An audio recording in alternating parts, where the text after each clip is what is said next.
Today's video will be discussing the Hardy-Weinberg equilibrium and directional selection. To better explain this, I'll demonstrate an example using gummy bears. There are three different colored gummy bears found in the rainforests of Madagascar: green, red, and yellow.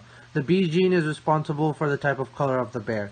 A green bear will be dominant for the B gene, the red bear will be heterozygous for the B gene, and the yellow bear will be recessive for the B gene. Our overall population size for this scenario will be 100 gummy bears, out of which 30 of them will be green, 50 red, and 20 yellow. The frequency of the dominant B allele can be calculated by multiplying 2 by the number of dominant green bears and adding it to the number of heterozygous red bears.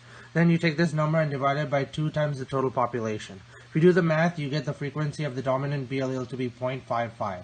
The frequency of the little B allele will be 1 minus the frequency of the dominant B allele, equaling to 0.45. And this is the case because the frequency of the dominant B and the recessive B alleles should both add up to equal 1.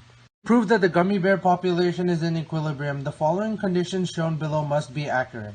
Additionally, the frequency of genotypes of the various types of bears must all equal to 1, using the following equation: p squared plus 2pq plus q squared is equal to 1. The math below shows that this is in fact the case. This is defined by how an organism is able to adapt to its environment and whether it can pass down its traits, aka reproductive success. In this instance, the phenotype of color is the determining factor of the fitness of the gummy bear. The bear will have a 1.0 fitness value since it can camouflage within leaves and other plants, thus allowing no predators to be able to eat it.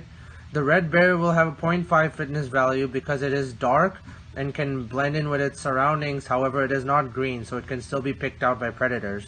The yellow bear has a 0.25 fitness value since it is both bright and a different color, thus allowing predators to easily see it and can easily be eaten. The table shown used the original frequencies and fitness values for the different genotypes in order to determine the frequencies for the genotypes once selection occurs. To calculate this, we must multiply the initial frequency by fitness and divide by average fitness. The average fitness is calculated by adding up the sum of the products calculated by multiplying the initial frequency times the fitness of each particular genotype. The calculations are shown below. Here we compare the frequencies before selection versus after selection. The dominant green gummy bears show an increase in frequency due to their 100% fitness rate. However, the red and yellow gummy bears have a lower fitness rate, which results in a lower frequency after selection. This is an example of directional selection since one extreme genotype is favored over the other.